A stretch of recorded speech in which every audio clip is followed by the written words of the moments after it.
ഇടുക്കി കാടുകൾക്കുള്ളിൽ ഒരു പഴയ ഗ്രാമമുണ്ടെന്ന് നാട്ടുകാർ പറഞ്ഞിരുന്നു. ആരും അവിടെ പോകാറില്ല. രാത്രിയിൽ ആ ഗ്രാമത്തിൽ നിന്ന് വിളക്കുകൾ തെളിയും. പക്ഷേ ആരാണ് അവിടെയെന്ന് ആരും കണ്ടിട്ടില്ല. രാഹുൽ, ഒരു ട്രക്കർ, ആ ഗ്രാമത്തെക്കുറിച്ചുള്ള കഥ കേട്ടപ്പോൾ അന്വേഷിക്കാൻ തീരുമാനിച്ചു. അവൻ പഴയ വഴിയിലൂടെ കയറിയപ്പോൾ ഒരു പഴയ പുസ്തകം കിട്ടി. അവസാന രാത്രിയുടെ രേഖ എന്ന പേര്. രാത്രി 10 മണിയോടെ ഗ്രാമം മുഴുവൻ നിശബ്ദമായി. അപ്പോൾ കേട്ടു ചെറിയ മണികളുടെ ശബ്ദം. ആ ശബ്ദം അടുത്തു.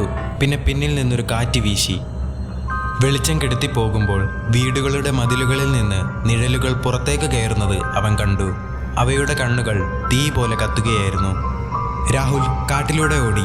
പക്ഷെ അവൻ എത്ര ഓടിയാലും ആ വഴിയുടെ അവസാനം ഒരിക്കലും എത്തിയില്ല. ഒരു വൃത്തം, ഒരേ പാത, ഒരേ വിളക്ക്, ഒരേ നിഴൽ. 5 വർഷങ്ങൾക്ക് ശേഷം മറ്റൊരു യാത്രക്കാരന് അതേ പാതയിൽ ഒരു പുസ്തകം കിട്ടി.